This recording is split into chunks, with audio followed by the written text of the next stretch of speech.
The Alien franchise is back for a new entry with Alien Romulus. So today, let's rank all the Alien films from worst to best.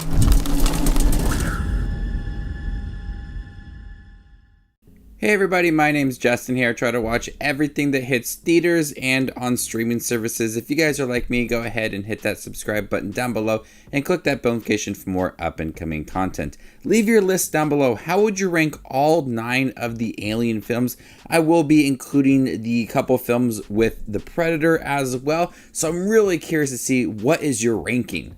Coming in last place, Aliens vs. Predator Requiem.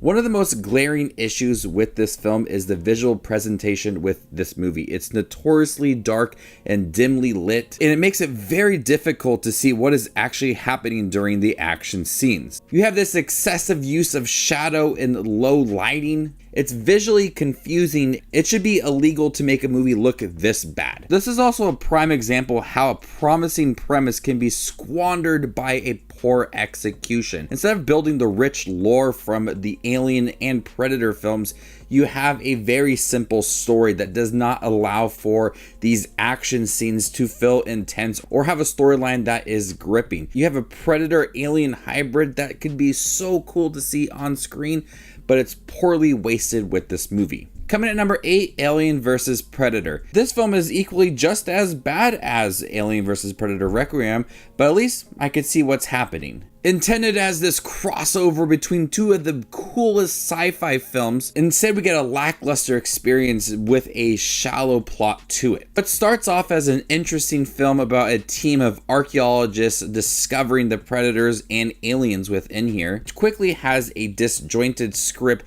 that doesn't allow that tension to power its way through the film. It's got cliches, unlikable characters, and not enough crowd-pleasing moments between the Predator and the Alien to make this one of the coolest sci-fi films, because when you look at this film on paper, it should rock. It should be an amazing film bringing these two characters together, but it just did not work with this movie.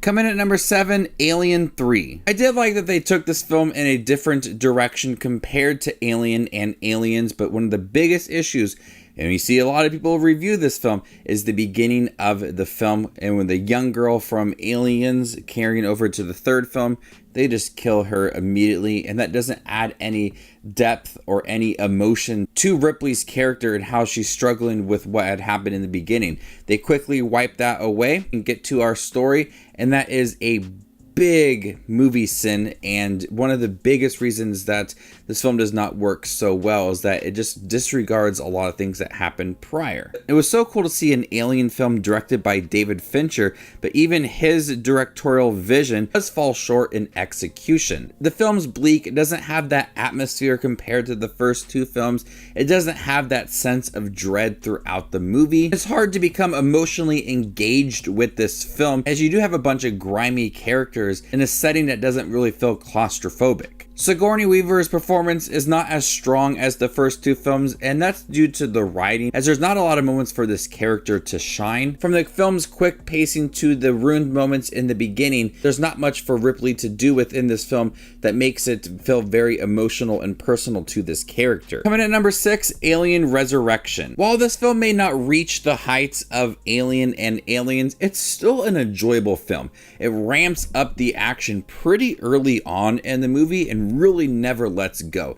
I was really amazed with the timestamp for this film and when they did start that action, because I felt like the film was almost over, and because of how much action was going on, I felt like this would be like the big climax at the end, but it started pretty early, and it added for just a fun, exciting experience despite a really poor script and unlikable characters and some bizarre moments along the way. At least this film was entertaining. This film's setting within a military spaceship does provide some of this gothic vibe to the movie, and this bizarre environment does provide for some intense action as they do explore a lot of this space station. Some of the dialogue is absurd. There's some dark humor along the way. It's a unique experience compared to other films within this franchise, as it does understand the dread within this film and utilizing its environment to provide for some fun action scenes.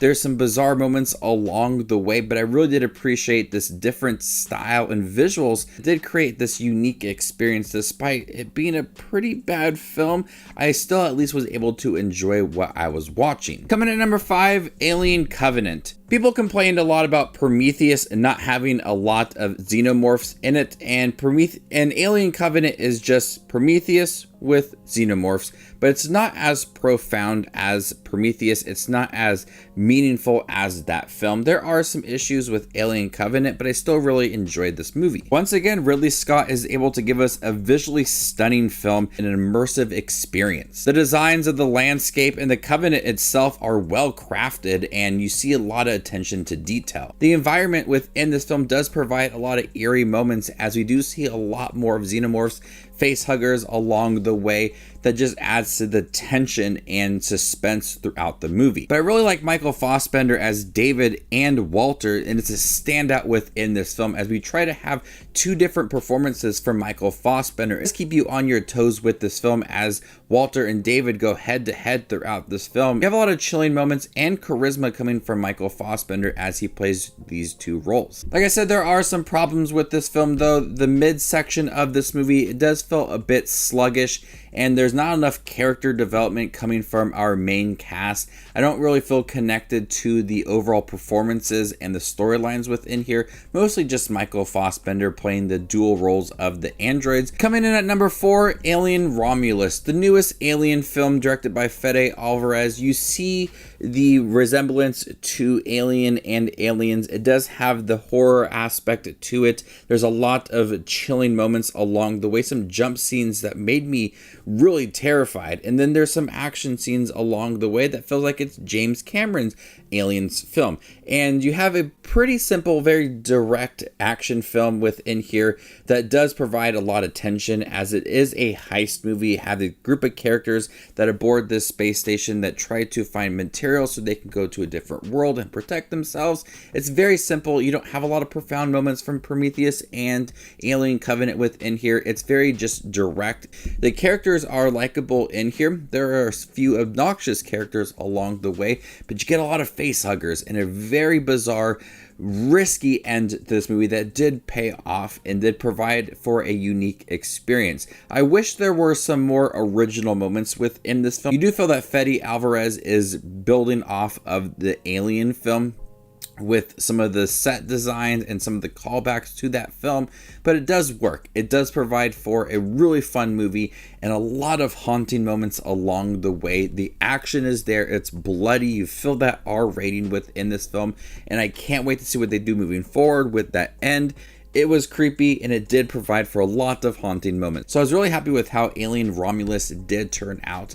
One of the coolest movies this year. Coming at number 3 is Prometheus. This is a bold return to the Alien franchise, as it does have very limited xenomorphs in here, but I love a lot of things about Prometheus, from its really memorable score to Ridley Scott's direction and understanding the meaning of life and exploring all of that. You have characters that are very determined to understand all of that, and it does provide for a lot of development for our characters as they are dying to understand the meaning of life and people's creation, and just risking a lot to understand all of that. You do explore a lot from the Alien film, building the lore of Alien and Prometheus. It's really intriguing stuff. Themes of human origin and the nature of creation, that's its central premise. And it does provide for a very ambitious script. The performances from Noomi Rapace and Charlize Theron and Michael Fassbender and Idris Elba,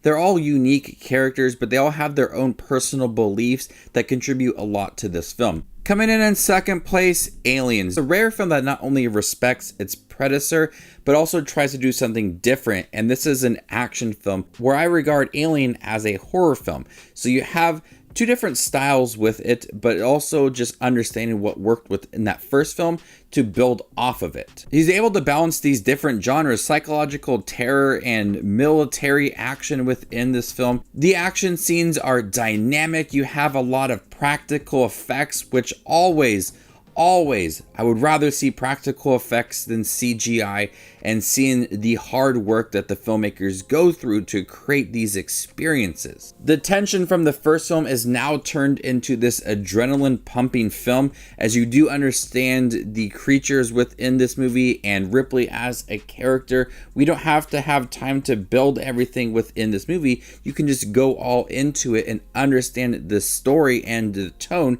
and just have a lot of tense moments. But also understanding Ripley more as a character as she's grappling with her past experiences, and now this role of her protecting other people, she's able to become more of a hero and much more of a stronger character this time around. James Cameron understood the foundation from Alien and is just able to expand on all of it to add to this lore of this world set within Aliens, create one of the most successful sequels and how sequels should be done.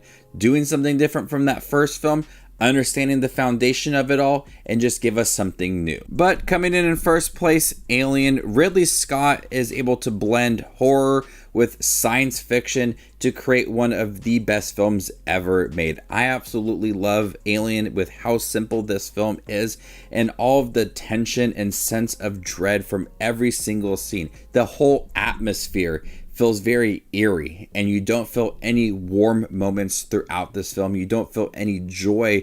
It's all ripped away from this movie. And the claustrophobic interiors create this sense of confinement. And the practical effects that are able to bring this alien to life is remarkable. Sigourney Weaver is a character that goes through a lot, especially with Aliens and Alien, but she is a character that you root for. You see the growth for her as she's able to, as she protects people around her. You have the suspense that builds throughout this film, utilizing its environment and its straightforward plot. It doesn't try to do anything grand. It's very simple with its execution and does pay off for this film.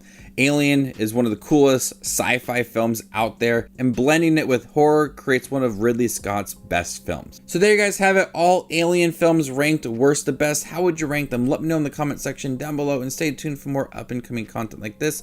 My name is Just Watches Movies, and you guys stay classy, YouTube.